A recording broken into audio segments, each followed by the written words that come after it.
Bonjour à toutes et à tous et bienvenue sur l'émission du Porschiste Pro. Alors ce mois-ci nous accueillons Louis Prunier, il a eu la chance de tester l'incroyable Porsche 918 Spyder, nous l'avons interviewé. Nous recevons également Melvin pour sa chronique sur les scoops du moment. Allez, tout de suite, c'est le sommaire. On commence avec un dossier très complet sur la nouvelle 911 type 991 phase 2. Style, moteur, bruit, performance, prix, vous saurez tout sur le renouvellement de l'icône de la marque. Par la suite, les actus Porsche du mois. On enchaînera avec l'interview de Louis Prunier qui a eu la chance de pouvoir tester une Porsche 918 Spyder. Ensuite, Melvin viendra sur notre plateau pour sa chronique au programme Porsche Concept Mission E et Boxster et Caïman Flat 4. Pour finir, ce sera l'insolite Porsche, très original ce mois-ci. Installez-vous confortablement, attachez votre ceinture, c'est parti. Porsche a présenté sa toute nouvelle 911 type 991 phase 2 au salon de l'automobile de Francfort le mois dernier. Porsche en a également profité pour présenter un concept 100% électrique. Melvin y reviendra tout à l'heure dans sa chronique. La firme de Stuttgart renouvelle donc toute sa gamme 911 et change l'histoire de son icône avec des moteurs qui, comme vous le savez, sont turbo compressés. À savoir que la marque allemande vient de dévoiler ses nouveaux modèles 911 transmission intégrale et targa. Le restylage extérieur est léger. On peut distinguer la 991 phase 2 de la phase 1 grâce à un bouclier avant redessiné. Ce bouclier possède de nouvelles entrées d'air latérales ainsi que des feux de jour redessinés qui sont très fins sur la nouvelle 911. Elle possède également une lèvre inférieure mobile comme sur la 991 turbo phase 1 qui s'adapte en fonction de la vitesse et du mode de conduite choisi. À l'arrière, la nouvelle 911 possède de nouveaux feux. La grille de capot moteur est maintenant dotée de lamelles verticales contrairement à l'ancienne version.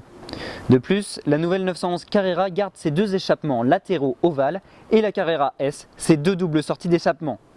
Mais si vous penchez pour l'option échappement sport, vous obtiendrez deux grosses sorties centrales comme vous pouvez le voir. Après vous avoir envoyé notre dernière newsletter sur la sortie imminente de la nouvelle 911, nous avons reçu beaucoup de remarques négatives de votre part concernant ces échappements centraux. Vous disiez pour la plupart qu'ils ressemblaient trop à ceux de la première Audi TT, ce qui, nous le concevons, est vrai.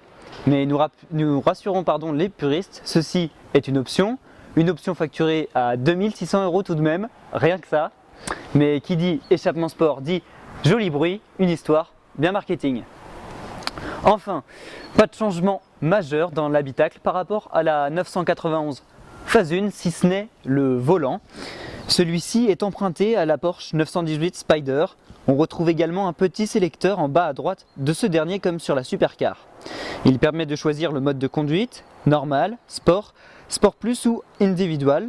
Vous obtiendrez ce sélecteur uniquement en prenant l'option Pack Sport Chrono. Vous retrouverez un écran tactile de 7 pouces dont le système est maintenant compatible avec l'Apple CarPlay. Mais est-ce une vraie 911 ? Réponse après les news.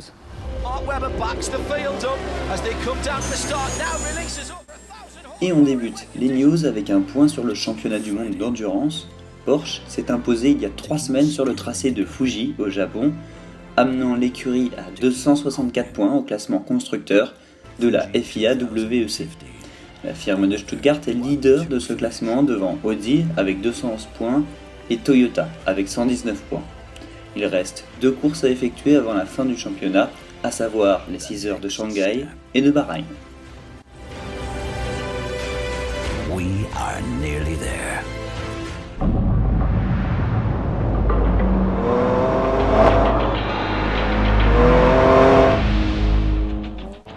Et on enchaîne les news avec le tout nouveau Macan GTS, il vient tout juste d'être dévoilé.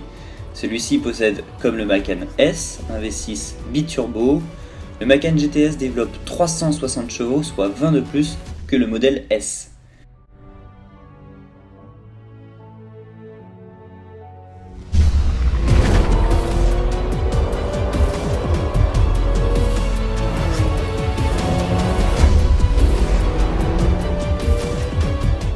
Il vous faudra débourser un peu plus de 70 000 € pour vous l'offrir.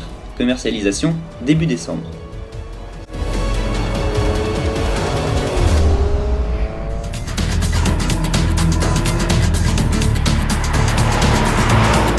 Et enfin, voici les nouveaux modèles Porsche 911 Carrera 4 et Targa 991 Phase 2. En effet, ils ont été dévoilés par la marque allemande quelques jours après la fermeture du salon de Francfort. Les modèles Carrera 4 sont plus larges de 4 cm par rapport au modèle propulsion. La Targa Phase 2 garde bien évidemment son arceau métallique, mais est-ce une vraie 911 ? Cela se juge sous le capot arrière. En effet, vous, porschistes ou simples amateurs de la marque allemande, vous avez toujours connu la 911 avec un flat 6 atmosphérique. Mais Porsche change l'histoire avec un moteur flat 6 turbo compressé. C'est une réussite, et ce, au niveau de la consommation, du couple, de la puissance, des performances, des émissions de CO2 et même au niveau du bruit. La nouvelle 911 développe maintenant 370 chevaux, soit 20 de plus que l'ancienne version. La Carrera S, quant à elle, développe 420 chevaux. Tout cela avec un moteur 3 litres.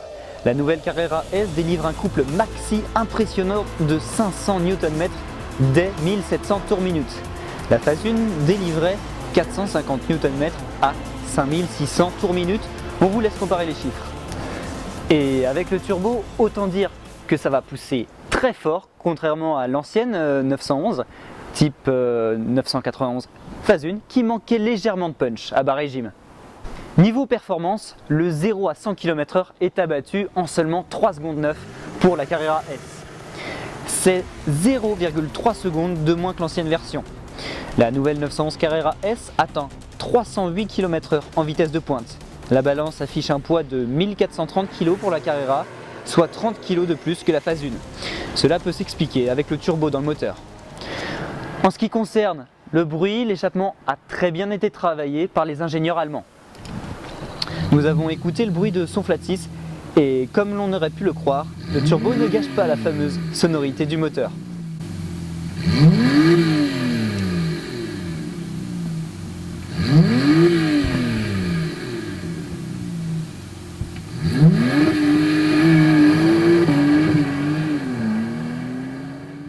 Cette nouvelle 991 phase 2 possède un châssis avec des roues arrière directrices en option, comme sur la 911 GT3 phase 1. De plus, le système PASM est maintenant de série sur cette nouvelle 911. Si vous optez pour la boîte PDK, vous recevrez un petit bouton nommé Sport Response Button qui est destiné à solliciter au maximum le groupe motopropulseur pendant 20 secondes pour optimiser l'accélération. Niveau conso, Porsche annonce seulement 7 litres au 100 km en cycle mixte pour la Carrera et 1 litre de plus pour la Carrera S, soit presque 3 litres de moins que la phase 1.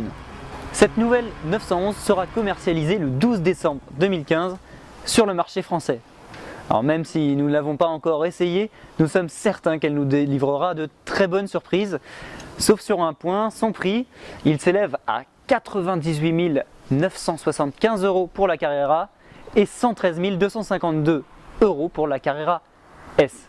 C'est vrai que ce prix est très élevé. À vous de juger si c'est une vraie 911. Pour notre part, on attend avec impatience de l'essayer.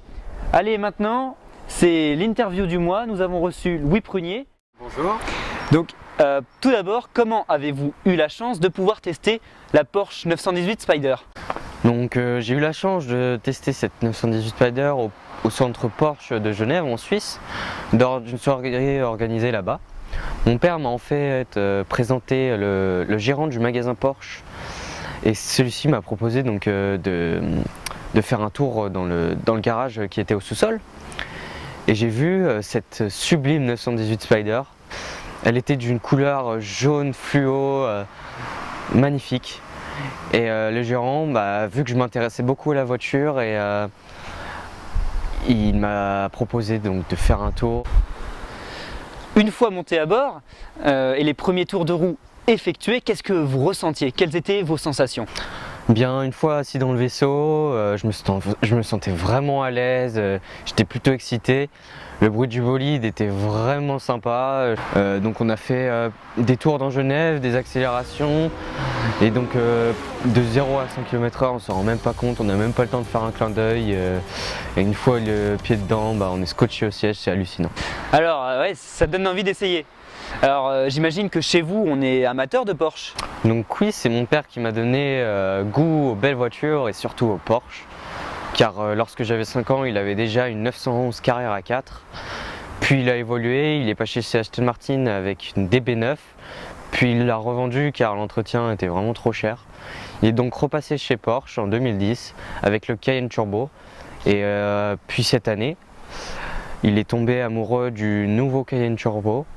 Et il a eu le déclic, il l'a acheté 2 jours plus tard. Donc oui, j'aime les Porsche depuis tout petit. Merci Louis et merci d'être venu. Merci à vous, c'était un plaisir. Et maintenant, j'accueille Melvin Copaver, chroniqueur pour notre émission. Bonjour Melvin. Bonjour Louis. Donc Porsche a récemment dévoilé un concept 100% électrique au salon de l'automobile de Francfort le mois dernier. Effectivement Louis. Alors ce concept s'appelle Mission E.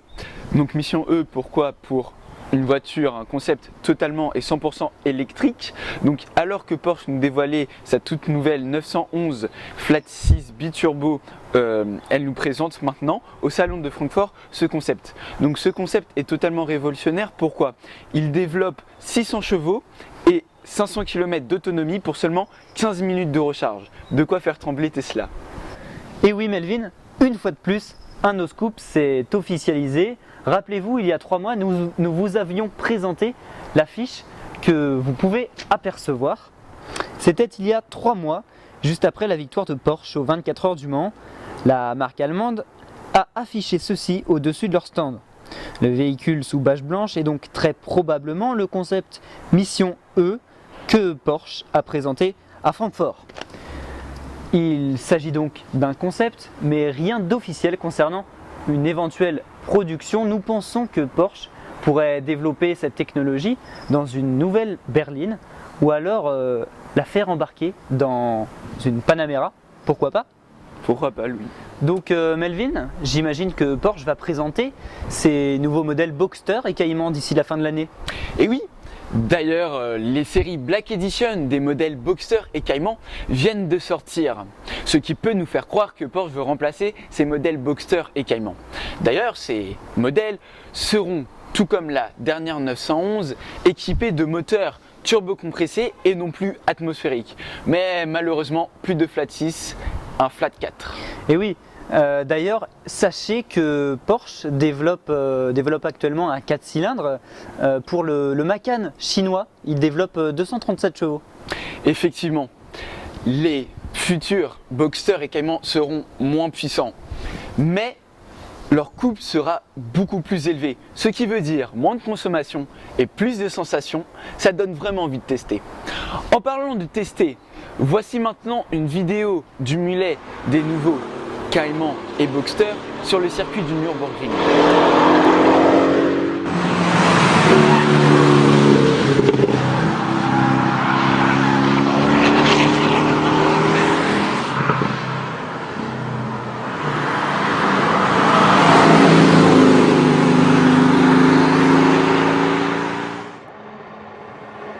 Et on finit cette émission avec l'insolite Porsche du mois ô combien original. Vous connaissez sans doute la Porsche Carrera Cup et un accident qui ne risque pas de se reproduire s'est réalisé le mois dernier sur le circuit de Navarre en Espagne. Lors d'un carambolage dans un virage, une Porsche s'est retrouvée sur le toit d'une autre.